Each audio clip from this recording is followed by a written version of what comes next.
Welcome. In the modern world, we have witnessed a couple of keywords which is quite very popular in routine life: artificial intelligence and algorithms. And in this episode, we are not talking about a technical aspect, rather, we are talking about these two terms, artificial intelligence and algorithm, from the society point of view.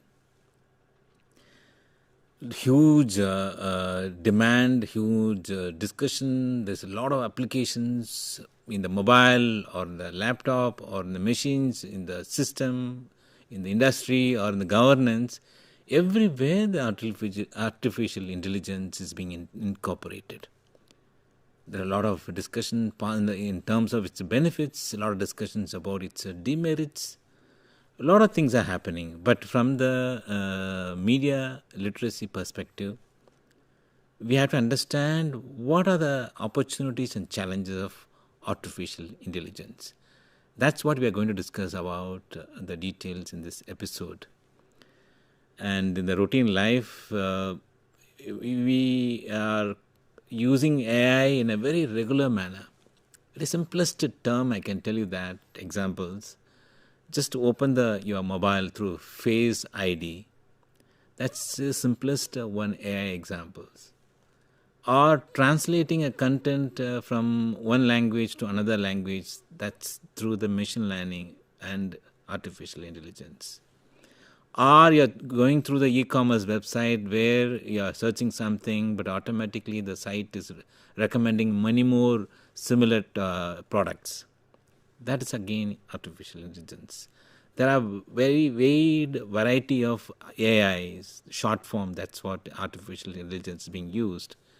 And it facilitates the institutions, individuals to minimize the more routine works, enhance the productivity, and many things are happening because of artificial intelligence. So let us understand this new technology from the media literacy's perspective. And we are talking about AI literacy, artificial intelligence literacy in this episode. And there are two keywords in this AI, artificial and intelligence. So artificial, the sense that's not natural and that's being created by human beings. And that's not original in the sense not a living being, but it's being created to perform a similar activities. And intelligence is another word that is basically synonymous with learning, thinking, reasoning, finding a solution to the problem. These are the characteristics of human beings. But we are trying to attach that intelligence with a kind of machine or algorithm. And that's called the artificial intelligence. So this is the simplest definition we can say. Artificial intelligence, a machine or algorithm tuned or trained to think, to learn, to provide a solution to a problem. And this is a very early stage. And the coming years, this system, algorithm, machine learning and artificial intelligence might be improvised in a very great extent, and ultimately human society will get a benefit of that. But from this media literacy's perspective, we are looking at the AI, artificial intelligence, and how to handle that in a very systematic, ethical, responsible manner in order to avoid any shortcomings in the whole process of machine learning and providing a solution to our problem. And remember that, as I mentioned some examples about translation, e-commerce and mobile opening through Face ID, AI now part and parcel of our daily routine life. Many times it's involved in decision making and communication as well, and highly integrated in this contemporary world. And in this highly networked environment, understanding AI, artificial intelligence, is necessary and quite essential. AI literacy as we can say that it's extension of media literacy or digital literacy. It helps the common user of any applications of AI to have a critical engagement and awareness about what kind of outcome it provides, how you utilize it for your regular work.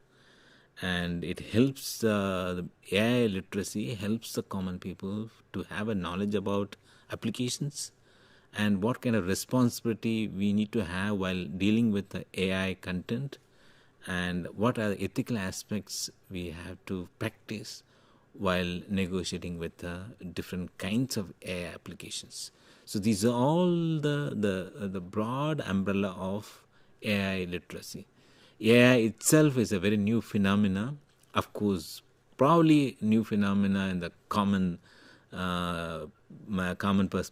person's perspective, but rather in a technical level, in the particular domain specific area, the artificial intelligence must be very decade old concept. And applications we are noticing it in a recent past, and in a very high sophisticated, high order applications in a routine life we are noticing that. That's why it became more popular in a contemporary world. So broadly, I gave a definition of the two terms, artificial and intelligence. Let us understand in a more elaborate manner. And AI literacy specifically, if you take the definition of artificial intelligence literacy, that can be defined that's give the ability to understand and engage responsibly with the AI applications. And it goes beyond the technical coding or knowledge or data skills, and the AI literacy doesn't mean that you have to end up ending with the programming knowledge or data science skills and all. That is not required. Rather, AI literacy gives awareness about application side, ethical side, and sociological perspective of AI, and from the individual and institutions perspectives. And AI literacy combines the conceptual, ethical, and social understanding of its relationship with the various stakeholders. And since media literacy encourages the active users, and passive consumption of AI-generated content is more harmful. Rather, AI literate person can be participate in the AI system in more meaningful manner, ethical manner, and responsible manner, and for its ramifications as well as the benefits.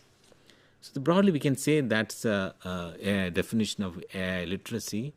And AI, we can understand that artificial intelligence is highly integrated into daily life in terms of decision making and communications. But what is the importance of AI literacy? Why do we need to talk about that? Why do we need to focus on AI literacy in this context?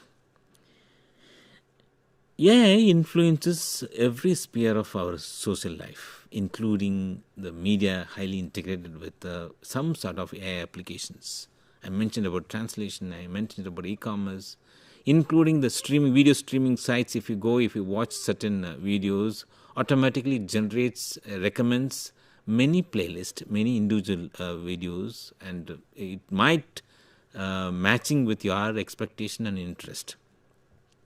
And education, it has a huge potential. AI has a huge potential in terms of facilitating better learning management system. And the two terms, artificial intelligence talking about learning and training and resolving a problem. These are all connected with the human intelligence, and all that intelligence strengthened over the period of educational process or learning process. And the AI and the educational process, if you integrate with that the education become much more easier, meaningful, and holistic. And job creation and routine life, either cab booking or any other applications of any apps or websites, nowadays is being routine actions are streamlined through AIs. And AI literacy helps the learners or users to handle algorithms, bias, or misinformation. I'll come back to the point little later stage while talking about ethical aspect of AI.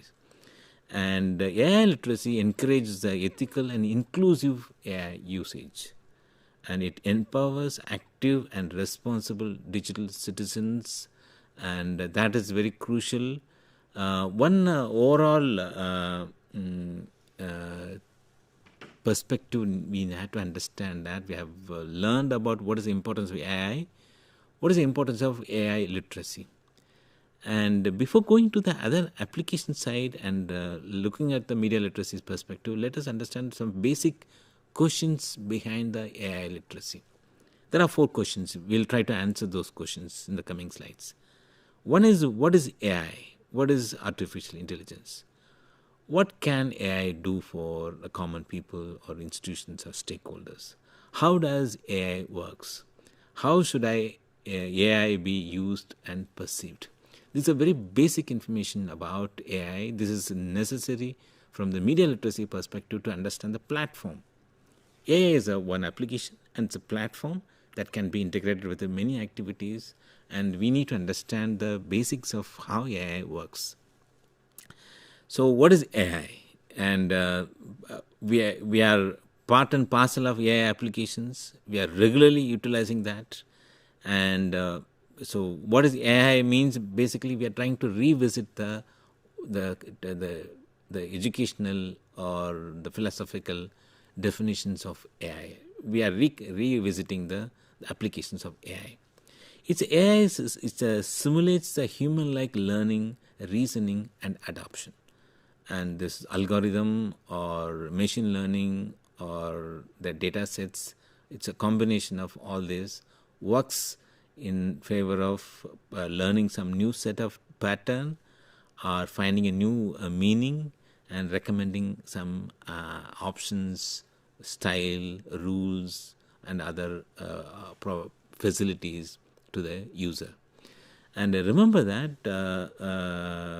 AI requires huge data set, and it learns from the data only. And the data, particularly of the internet and social media, the big data started coming, and AI systems and algorithms started learning from the data. The more data comes, so they start automatically, they create a pattern. And if billions of images about a cat or dog or any animal is being available in one data set in database, algorithm learns a pattern. Okay, if it's a cat, means these are the characteristics, these are the features. So somebody asks any definition of cat, so algorithm automatically reproduces what is being learned from the different images available in the data set. So over the period of time, with the help of data sets, algorithm learns the patterns. Remember that. That's how the intelligence it gathers. The developers trains the data set and learns the pattern from the data. So based on the learning, whenever query comes, it responds to that. So AI works with the data sets, and it's a kind of statistical applications, machine learning, and these two requires a big data. So all the combinations and provides certain pattern, and based on the data set available, it create a kind of reasoning, because the pattern is coming. If, for example, if the algorithm started indexing or going through all the news item produced by various news agencies, so it learns that what kind of wording is being used to narrate the story, and what kind of story, and it associates the pattern of words used for crime, words used for political reporting. It learns that, and automatically it creates a kind of pattern. Means if the news feature, these are the words used, these are the style. If it's a accident reporting, and these are the words used, and this is the pattern. So automatically it learns from the data. So once we started giving more data, and based on the data provided, it learns the pattern. Based on the pattern, it acquires some knowledge, and based on acquired knowledge, through the statistical application, algorithm, machine learning, it able to produce some sort of answers and solution for any query is being given to the algorithm. That's the AI. So it's a combination of computing, data, ethics, and design disciplines. It's a multidisciplinary approach. Various disciplines are involved, various components are involved. It's an amalgamation of various interdisciplinary subjects, fields, and applications. That output is an algorithm, or that you can call as the AI, and many terms you can be used that. And quite easiest example nowadays what we are using in a daily life is Alexa. That's the easiest way. It's a voice assistant. When you are asking something through query, through audio, verbal deliberation, and it understands your voice and responds to that. And whatever the instructions being given, it activates that instruction. Similarly, ChatGPT, that's based on the textual or images or audio. So whatever inputs is being given, whatever language is being given, and it delivers the information, answers, queries, explanation, whatever way, from the data sets it acquired. So all these are artificially created intelligence, and this intelligence comes from existing data. So we have to understand this basic concept of how AI generates the content, how AI provides a solution to our query. So you can understand its consequences if you understand how AI works. That this is a very simple definition of what is AI, and we'll come back a little later about how this functionality affects our routine life, right? And next simple definition question is related. What AI we have understood? What AI can do? AI can automate routine analysis, pattern recognition tasks. Routine analysis, for example, you have kind of budget calculations. You can provide the balance sheets. It gives a results. It understands the pattern and provides the solution. And it's enhances the creativity. It supports the complex problem solving. For example, if you are writing a script for an audio program and providing some background, character, and inputs, it gives a better creative solution to that. Of course, human intervention is required in order to make it a very logical manner. Everything can't be dependent on 100% dependence on AI output is not acceptable, and it bound to make a mistake. It basically works based on the data. It works based on the machine learning. It doesn't have any experiences and doesn't have any emotions, and it can't understand the context. Remember that. So AI works based on the available data, and may not be able to understand what context you want to apply, and what human perspectives, human understanding, human emotions, that intelligence can't understand that. So that's an area in which the human intervention is required. And it has its own limitations. For example, that's what I was saying, it lacks empathy. It can't understand the other side of the story. And it lacks the contextual understanding about the scenario. So this is the biggest setback for AI. And as I said earlier, it's the early stage of applications of AI. The coming years, definitely, because everybody understands the gap. The people who are working in R&D of AI must be developing a solution for that. The coming years, these concerns might be addressed, might be more closer to the human intelligence, might be providing a similar output. And how does the AI works? This is I mentioned about the data sets and all, and the AI applications basically it learns from data via machine learning algorithms, and it follows a very simple step. And data is being provided, and through data, the algorithm, through the developer, trains the algorithm, and this is the data, this is the pattern, and this is what expected to learn from the data.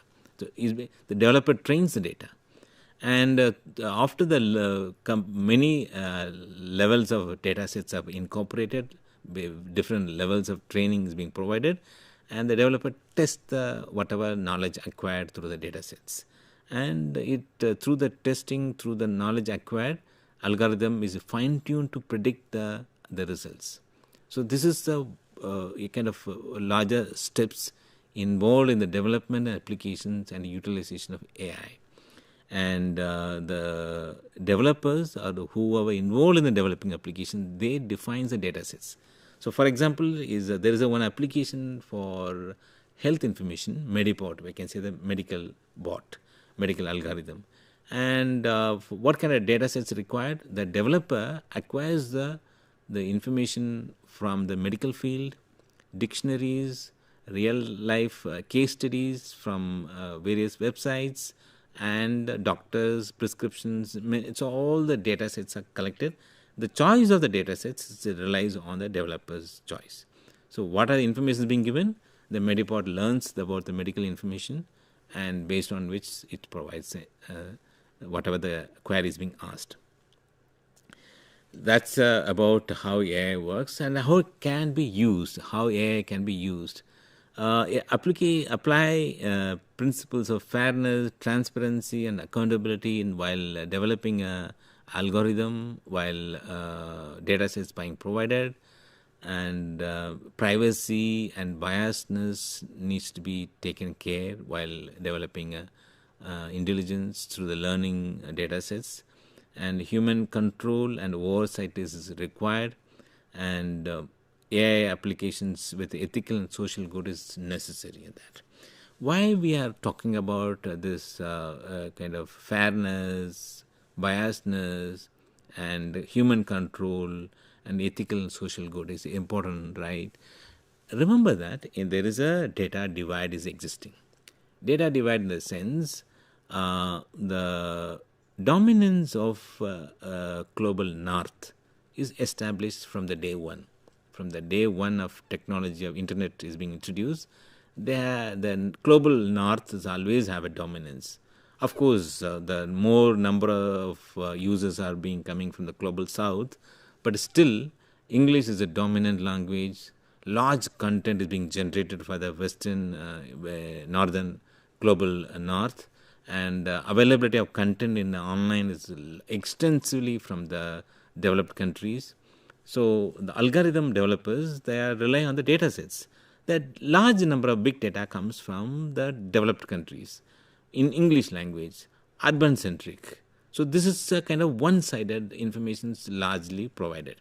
That's what available actually, because algorithm needs big data, and which are available in a free of cost. That makes a difference, because the copyrighted content can't affordable for the developers. So existing information, either like a Wikipedia or social media platforms or any other publicly available data, government data, and other these kind of data is being acquired and used in algorithm, trained and tested and allowed to predict the query. So this is the one drawback we can notice that. So global north, English oriented, urban centric, this is bound to create a biasness and stereotypes. And because the algorithm learns the social inequality, social stereotypes and social bias, whatever existing in society, because it acquires automatically. It doesn't differentiate between the biasness stereotypes, because this kind of data is being provided to that algorithm, that's being tested and trained in that data. So it tend to acquire the whatever existing stereotypes, biasness, inequality existing in the social order, that's being reflected in the algorithm. The data divide automatically, the divide, inequality existing in the real life is being migrated into the online. Earlier we called it as a digital inequality, now it's a data inequality. So that's the inbuilt mechanism of AI. This is the one biggest setback, one of the biggest issue from the media literacy's perspective. And secondly, people perceive the AI in a different manner.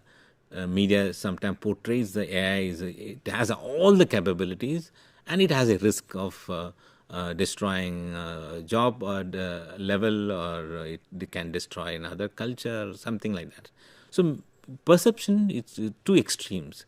It has all the capabilities, and it's kind of huge potential risk is involved in that. And there's over trust in the technology. That's one drawback with that. And critical media literacy helps to decode the AI. So this is, once you understand how AI is being developed, algorithm how developed, what kind of data set is being provided. So once the data interpretation or query response comes from the AI, we have to be very careful about consuming those content. So public understanding that makes the AI utilization a very meaningful manner. So that needs to be understood. And technologically, developed countries always leads the race in terms of setting up the new companies, utilization of applications and everything, and the global south always follows that. So when we come up with our own solutions, and we can able to counter that part. Second, data set needs to be generated in that meaningful manner. And there are 3 layers of AI literacy. We can talk about that. With that, we can conclude that there are functional AI literacy, critical AI literacy, and social cultural AI literacy. Functional in the sense, basically the AI literacy advocates the how AI operates, what are the tools being used, and what are the analytical impacts, biasness, and reliability that incorporated. While negotiating with the AIs, we have to understand that part. And social cultural dimension of AI literacy, that engaging with the AI in a daily life in a meaningful manner, understanding that kind of what kind of data set being used, from where the algorithm operates, and who's operating that, what the solution is being provided to the daily life. So this is the broad aspect of AI literacy. AI is developing, integrated into daily life, quite become very dominant tool, and equally is important for individuals to understand the other side of AI. Thank you.